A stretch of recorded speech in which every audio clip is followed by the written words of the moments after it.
Welcome, everyone. Hi, welcome to my podcast, the Real Life Heroines Journey podcast, where I get to speak to real life heroines. And these are women who have answered some sort of call, which is usually a call to make a change, to step into something bigger than where they've been before. And they might go kicking and screaming, but they go, and that's what makes them heroines. And the journey that subsequently takes place is what evolves them and grows them into bigger selves than when they started out. And the real life heroine that I get to speak with this morning is Margo Walsh. Margo, thank you so much for being here. Thank you, Susanna. It's an honor and a privilege, and you have helped me along my journey in so many ways you have no idea. So thank you for bringing this whole idea to life. You are welcome. And how much fun it has been to accompany you on pieces of your journey. Talk about an honor. And I think before we get into talking about your journey, because so much of the work that you do in helping others is about telling their story. And today is going to be about telling your story. But before we go there, could you just explain, so what is, this is your business of 10 years, what is Maine Works? Maine Works is my business that I started in disarray and have worked every single day since its inception on March 26th, 2011. So 10 years in, with only a couple of family vacations because of weddings or obligatory things. I've worked really hard to develop this business. And what the business is, it's a staffing company for people in recovery from substance use disorder and reentry from jail and prison. And in Maine, those populations are always very closely associated, and I'll talk about that later. But what we have tried to do is bring people from their place of transition into the world of employment. And then in 2017, my sister and I started a nonprofit called Maine Recovery Fund. And that really is the air behind the sale of Maine Works, basically saying, and now that you're working and now that you've committed to this life, how can we help you? So Maine Works is the company that I own, and Maine Recovery Fund is the 501c3 nonprofit that swims along next to it, helping address challenges and obstacles that people face as they try to build their life through meaningful employment. Okay. And as I remember, when you talk about starting out in disarray, that early on, you discovered these things. I mean, you wanted to help people who were coming out of prison, but then, and you found them a job perhaps, but then you realized, oh my gosh, they have no place to stay. They don't have good shoes. They don't have work boots. And so how was your, just briefly, 10 years ago or 9 years ago, what would your early morning have looked like? Susanna, I think women that start businesses usually do so out of a sense of urgency. It's rarely out of a place of, oh, I'd like to do this. So you can have a hobby and a skill that you develop, or you can have a sense of absolute desperation to be self-reliant, which is my case. And so that was really what the fuel behind Maine Works was originally. And so I'm also in recovery, and I'd love to talk about that later because it's really important to my story. But I was volunteering, and I saw people were, really struggling with that moment, as I was, of transitioning in their life into something else, something bigger, something greater. And so I think that the most important part of the early part of my business was that I was so self-reliant, and that I would get up every single morning and literally drive to the jail where I identified these group of people that were in these pre-employment workforce programs that were not well supported institutionally. And I would take them out for the day and put them at a job site and then bring them home in the evening. And so that was the essence of Maine Works. But I did it all by myself. I found the guys, and I found the jobs, and I found the way to pay them and pay payroll taxes, and I don't know how to run a business, which became clear over the years. Thankfully, I found someone to help me. But I really just needed to put these things together because I could see the need for jobs and I could see the need for workers. So I thought I could put those together and make that engine go. I'm also a recruiter by profession. So I was able to draw on some of my professional skills. But I used to work as a recruiter in the world of investment banking. It's very different than placing Very. 20-year-old inmates out into the construction fields. Right. And just because I want to get to that story of you being in investment banking, your origin story, so to speak. But before we leave the company, so to speak, 12,200 rides to work, 3,000 bus passes, 650 warm jackets, 1,300 work boots, and it's probably more than that now, which is on the mainrecovery.org website. Yeah. Those statistics is what over the past 10 years you and Elaine have made happen. Yeah. Yeah. It's a privilege to be able to do that, but we really needed to address the issues in real time. And the one thing that I refused was to ever buy anybody used merchandise, because there's nothing that says desperate more than handing someone else's old coat, for example. So before my sister came along, I was handing that money out the window of my minivan.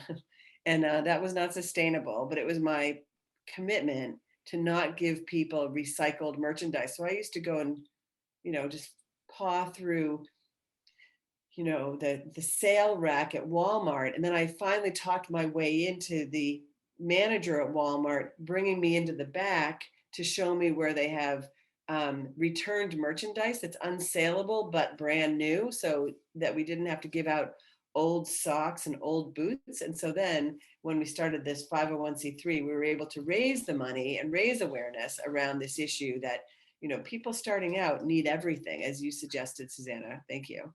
Yes. And then this reminds me of also your core philosophy about how you respect these people and, not wanting to give them a used coat and that they deserve what's good in order to do with their life what they want to do, to get a start, a second chance.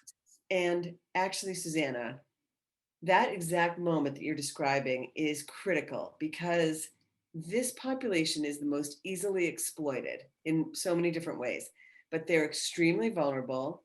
They don't have any resources to manage on their own. So they end up relying on some kind of system of support. And even that was one of the main reasons why I was so emphatic about keeping to my business model in the early years, because people that are in transition, especially at the bottom of the totem pole from a work life standpoint, temporary construction labor, they're the most easily exploited. And so I thought, how can I dignify that and make sure that from the very beginning, they feel a sense of engagement and purpose and belonging? Because even the way day labor temp agencies are structured, they make the people that they send out to work every day disposable by paying them out on a daily basis, which doesn't have any sense of continuity or longevity or relationship. It's you're using someone as nothing more than a dispensable item. Yeah. And so I really wanted to start. That was my big thing, was to not perpetuate that sense of being able to, at the end of the day, wash your hands of people. And actually, we still have a lot of that, by the way. I just want to say this last thing, because in the world of race to the bottom in pricing, and I can get a guy for cheaper and we can get our labor at way less of a cost than that. I think that I avoid those places like the plague because they're invested in perpetuating exploitive practices, and I don't want anything to do with it. And they don't have your values or your philosophy. And okay, so this is the thing with you, Margo, it's so easy for you to just talk about what you do. Now I'm going to make you talk about yourself. So extract yourself and go back several years, and start maybe with your story. And it's what you said to me the other day. You said, Susanna, I had the best view of Casco Bay. So let me just also say, before I let you talk about that and how this all came about, what your call was, the heroine's journey, right? People start out wherever they are. It could be their comfort zone. They're living a life with looking out on Casco Bay, perhaps, I don't know. And then they get some sort of a call, and the call can be pulling the rug out from under you. It can be an inkling in your head that I want to do something. It's something that inside or externally gets you to be thinking about, whoa, I need to do something different. And answering that call sets you on a new course, uncharted water, doing something you've never done before, into the unknown, where all kinds of things can happen. And it's that journey that makes you into the next iteration of yourself. And we go on many of these in our lives, right? Mhm. And so I want you to tell me, if you could just use that sort of, where did I start? And just make note that at the end, I'm going to say, okay, so then what's next, Margo? You've been on this journey for 10 years. So, all right. Best view of Casco Bay. Was that your comfort zone? No.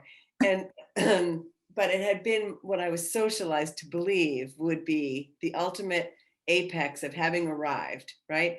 However, I have to reconcile that with the person that I've always been, which is someone that has felt like a cat in the bag since I was a child. I ran away when I was 4. I couldn't take it. I couldn't take the structure. I couldn't sit in school. I couldn't listen. I couldn't attend. I couldn't, and I did beautifully because I came from a beautiful family and I was put into all of these amazing situations where I was able to thrive.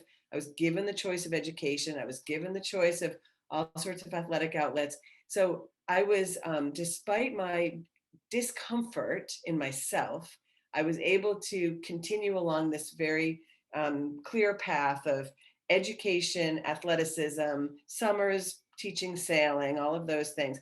But at the same time, I always felt like something wasn't clicking. And that I think is more universal than we like to talk about. But anyway, what I found when I was 15 was the feeling of wine.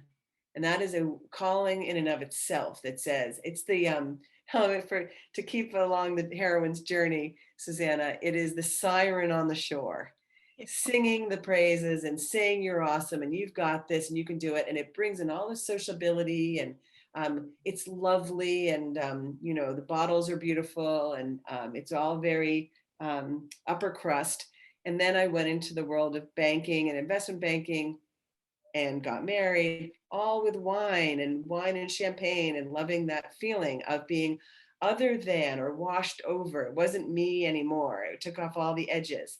And so the journey began for me really when I was shipwrecked. I went for the siren song and I got shipwrecked and I ended up in a detox in Portland, Maine in 1997 Wow. because no one wanted to hang around with me anymore. I was the last one at the party and all the other behaviors that go with being an active alcoholic. And so in 1997, I went reluctantly and I was horrified by the company that I was surrounded by in rehab.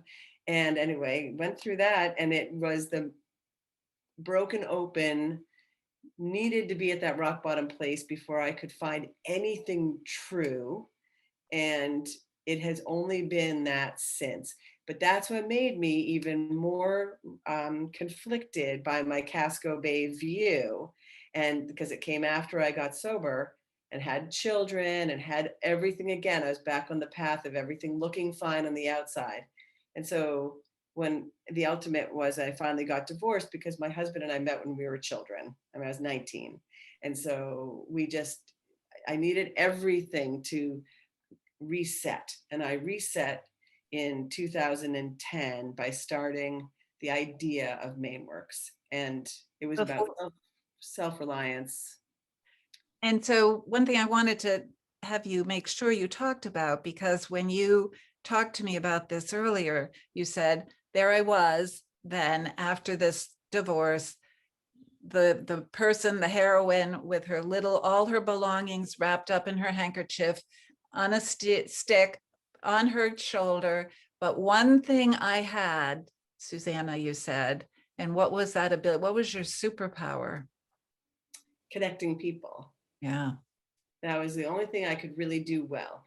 And it came from all of those years and all of those experiences of being a conduit, but not neither being here nor there, but I could always connect and be that conduit. I was like the gray matter, I think. And I loved that position because I could take it with me anywhere. I really could. I could, you know, in recovery, a lot of people talk about the chameleon, the addict as a chameleon, as someone who can thrive in any situation. And that was absolutely my case. Like went on an outward bound course with cowboys and felt right at home with that. And I also could, walk the Monet clad halls of the investment bank that I worked for, literally with priceless antiques and rugs everywhere. And I felt like I could always find a way to connect people of all sorts of backgrounds. And so I love that. And so Susanna, that was in my handkerchief. That was all I had. That's all I So, literally. and as I understand it, that's what you had been volunteering in the prison. Mm-hmm. And that's what got that connecting ability, Yeah. got you the thought, that the call to, oh, I could connect these people with Yes. jobs, people who are looking for workers. Yeah. And Yeah. I kept saying they have to be a felon. And so that was my business model, which was ridiculous, actually, in retrospect. But I said, I stuck with it. I said, no, in order to work at Maine Works, you have to have been in jail. And in Maine, a felony might not, and you might not end up with a felony if you're only doing a shorter sentence. But in other words, everybody that worked at Maine Works had to have the feeling of the gate closing and having been incarcerated.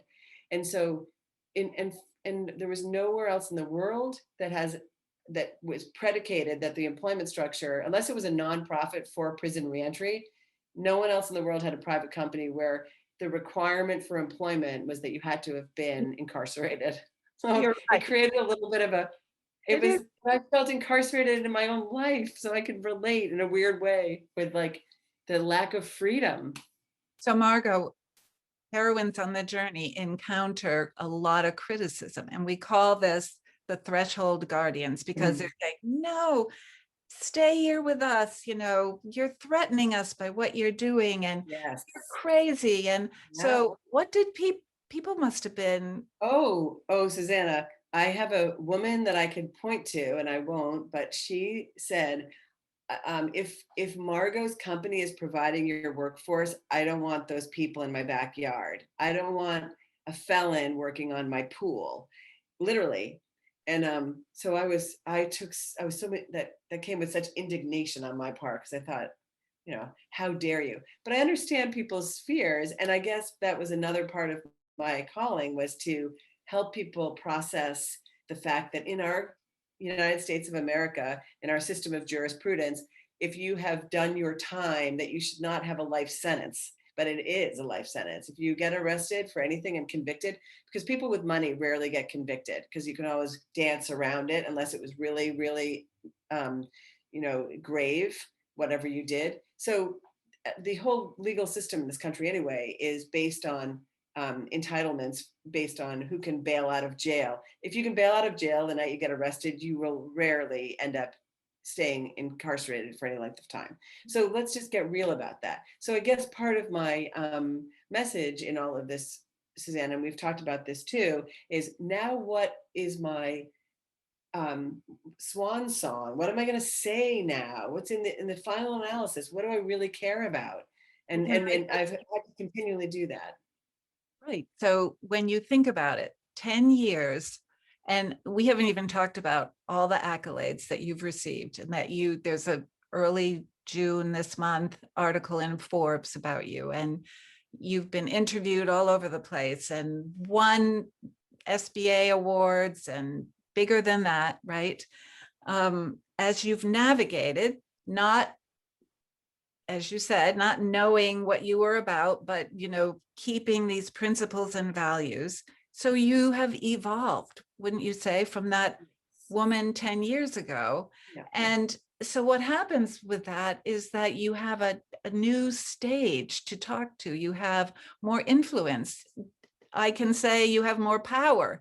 And so, yeah, now there's the now what question. Yeah. What do you do with that? Yeah.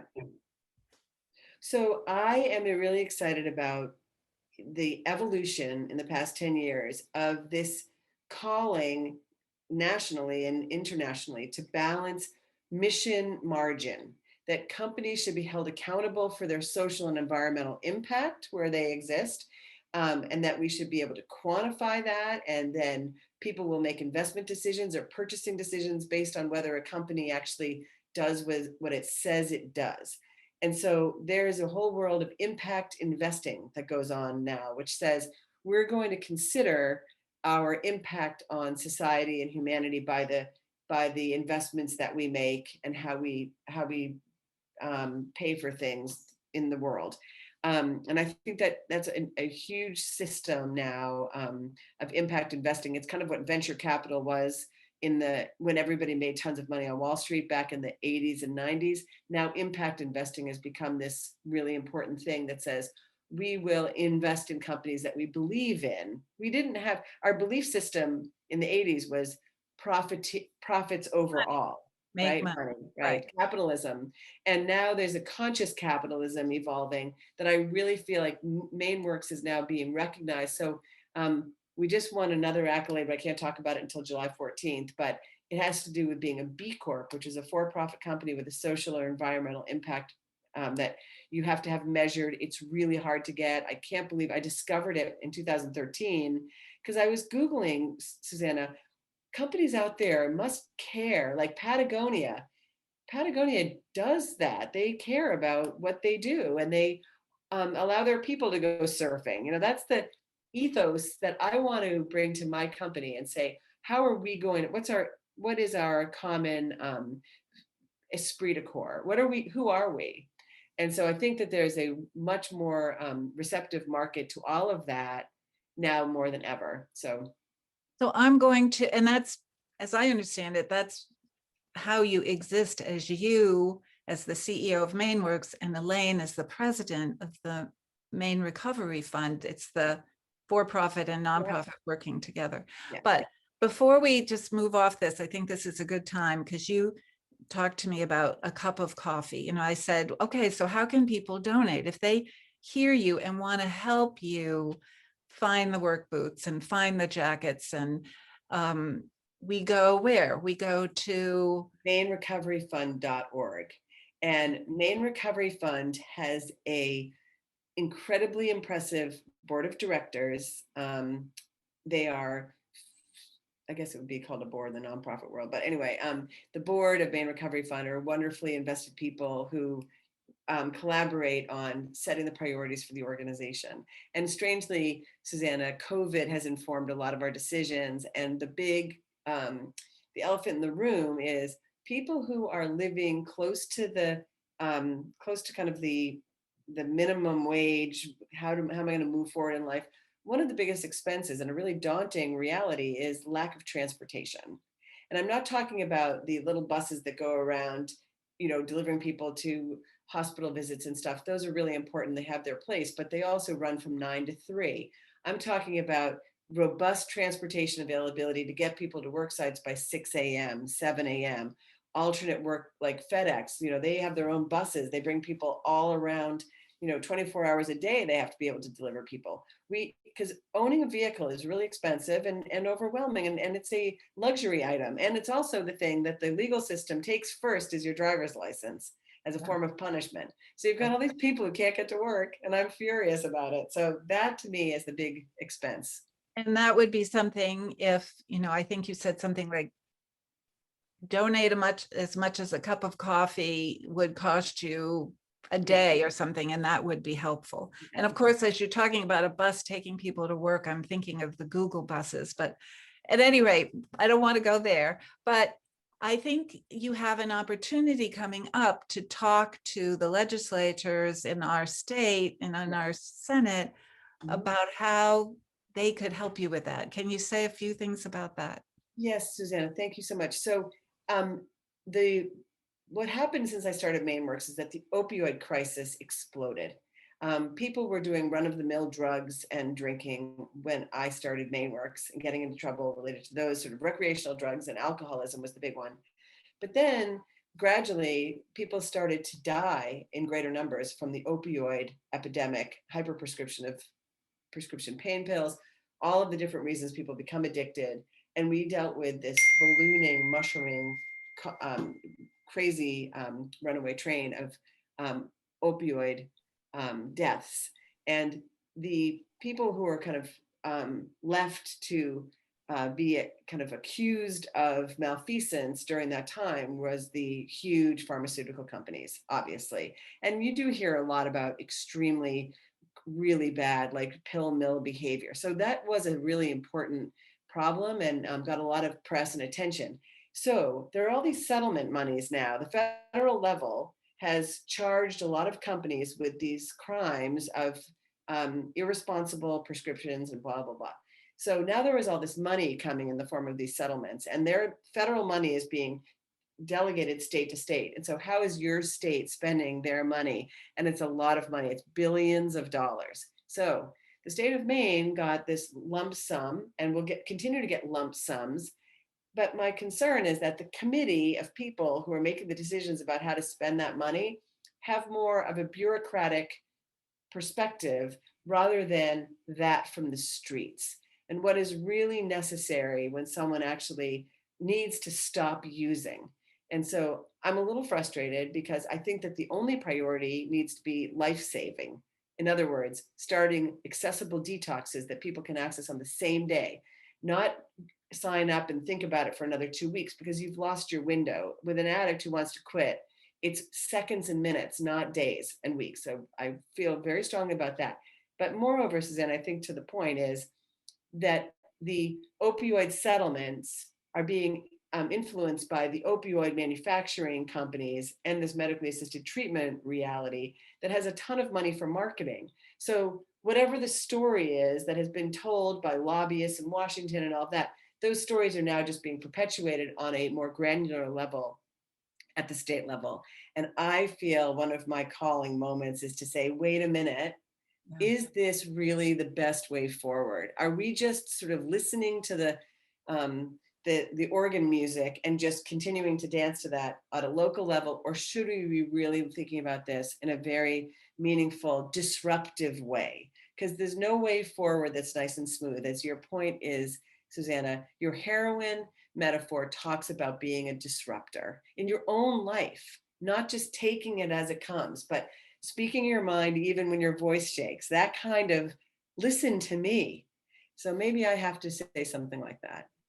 Well, it's you've been given the stage perhaps to be very impactful in the world of policymaking, and you have the credibility, behind you. And so then I look at that, and often I think this when I look at people's and my own heroine's journey, that you've been guided. These calls kind of come up perhaps from your soul saying, this is where you're suited. We need you here.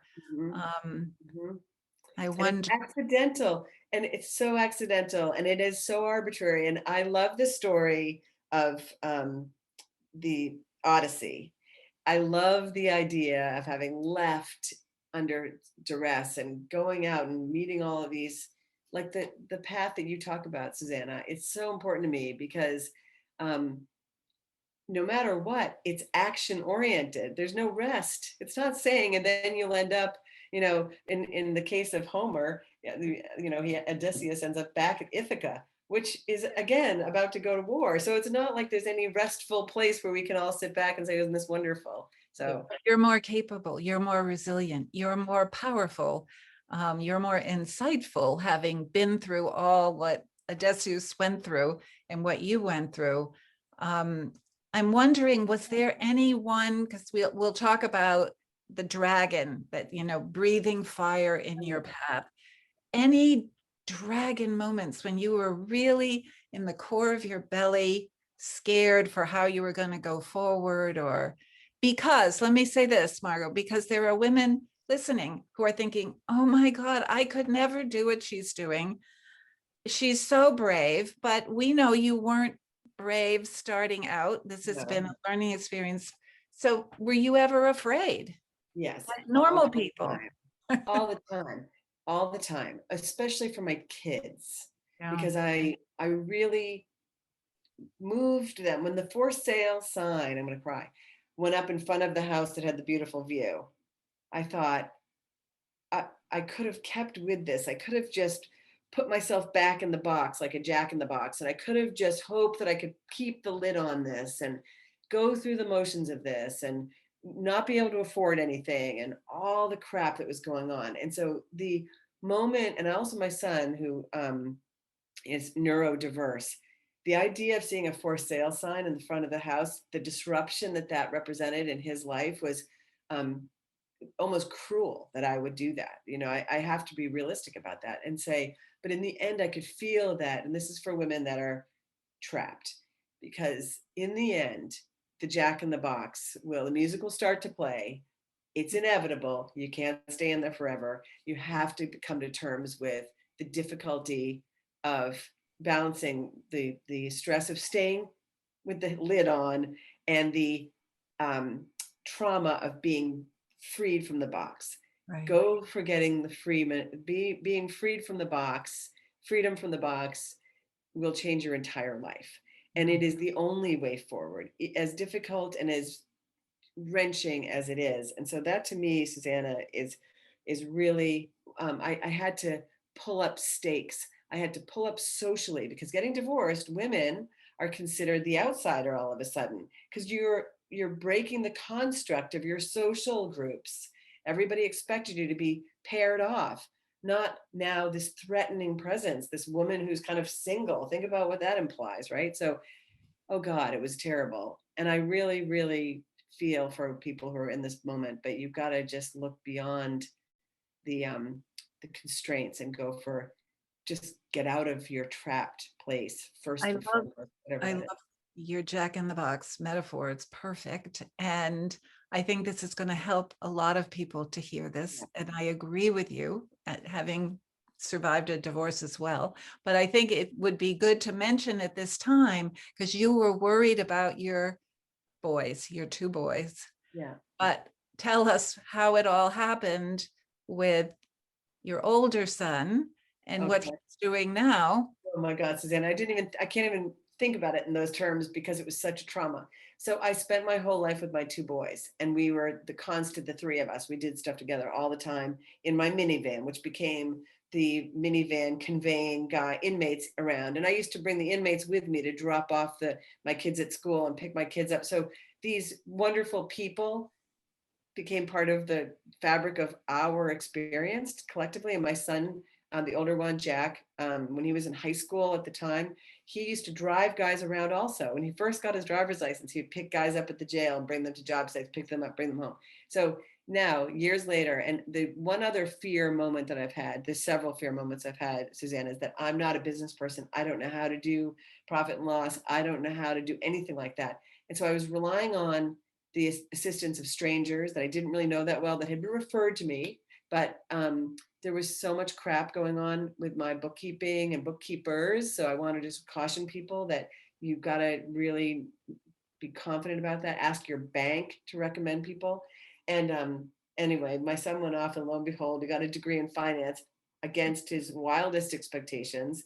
Never expected that. And then back he came to Maine, and now he's the director of Maine Works. Really, I have to say, of all Maine Works, because I now have a more kind of a pedestal role and do a lot more of this bigger picture stuff than the actual day-to-day operations. Between my team on the ground, I've got my son, Jack, who's amazing, running and doing financial analysis, running the books with our wonderful bookkeeper, and then our director of operations. And just to further, the way we're organized now at MainWorks is a spoke and wheel model. So the spokes are these different locations, and the hub is MainWorks in Portland, Maine. So we can administer the business from Portland, Maine, and have branches as we do in Manchester, New Hampshire, and now we're just starting in Massachusetts with a Connecticut opening by the end of the year.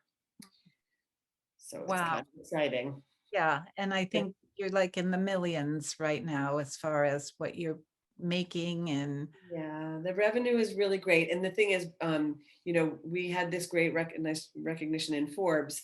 And wow, how cool to have a company for 10 years and go from making $200,000 in the first year to 2.5 million in the 10th year. That's 10x. That's sort of the traditional trajectory of any company that didn't close in the first few years, which is what most companies do. So wow, this is great, except the expense of our business is really overwhelming. So our profit, for anybody who cares about this, is always in the low double digits, or 10% or less or whatever. So it's not like we're making millions of dollars ourselves by any means. And in fact, now we're challenged with how much of that can MaineWorks give back to Maine Recovery Fund for having helped us through those difficult years, because you only start moving away from being reliant on the bank after 6 or 7 years. No one comes out of the gates making money and not having huge expenses and huge debt. So we're just growing up, starting to. so I'm realizing I'm needing to bring our conversation to a close, but I want you to talk about one more thing for me. And that is something that I discovered right away when I started learning about you and MaineWorks, is you have this unusual ritual or circle that happens I think it's every single morning. What is that about? Can you tell us what that is? Susanna, that's the essence of MaineWorks. And unfortunately, during COVID, we haven't been able to do this. But the way we would do recruiting was we would just say to people, if you're interested in working, you need to show up at MaineWorks at 6 a.m. We will provide you with the boots and the coats and the outerwear and everything you need, but you need to be at the office at 6 a.m. It used to be at the Sunoco parking lot, and we've moved to different places, but now we finally have a small office with a backyard, and we decided, let's get a fire pit and let's have everybody gather and hang around and wait to see what their assignments are. And they can all stand around the fire and just chat. And oh my God, that took a shape of its own, because the need was so acute for gathering, and the need to be around the warmth of the fire, because we're all four seasons. And then the fire became a metaphor. We have one guy from South Sudan who is a refugee, actually, and he now has been here for over 2 years working at MaineWorks. Such a beautiful person. But he said, in my village where I'm from, we gather around the fire. It's a place where everything happens in our village. And at night, someone tends the fire all night to keep the wild animals away. Hmm. And we communicate there, and we govern there, and we live there. And I could feel in this nascent period of life for these young people who had never felt connected, like I didn't with the cat in the bag feeling. Now they have a place to come and literally become transformed in their ability to connect. We would go around the circle every morning and say your name and where you're from, and say it with conviction, and hold your chin up, like all these things that like your mother would have said years and years and years, but maybe you never had that. So it became this instructive, reflective place. And now we're just going to go back to it starting really soon after COVID, but it has been such a difficult thing not to have that, because it is the DNA of this organization: connection and purpose. And that's really all I have to say. That is, I think, the best place to be done, because it's so, and I know that you are there every morning with your cup of coffee. And yeah, Yes. so Margo, thank you for what you're doing, for how you're contributing, for being the heroine on your own heroine's journey as an example to other heroines. They're going to get so much out of this. But Susanna, you've brought this to light in a way that I never thought about. And I also really appreciate how you reminded me that it is a journey. It's not a destination. It's not an event. There's no finished. It's just keep going and keeping open-hearted, open-minded, wide open, eyes wide open, so that you don't miss this amazing thing that could be right outside your door, or you're, you know, right beyond the best view in Portland. It's just like, oh my God, what a paradox.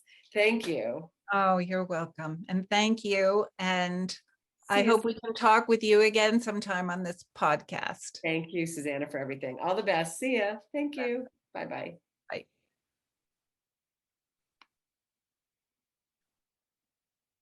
Did you leave? I'm here and I'm stopping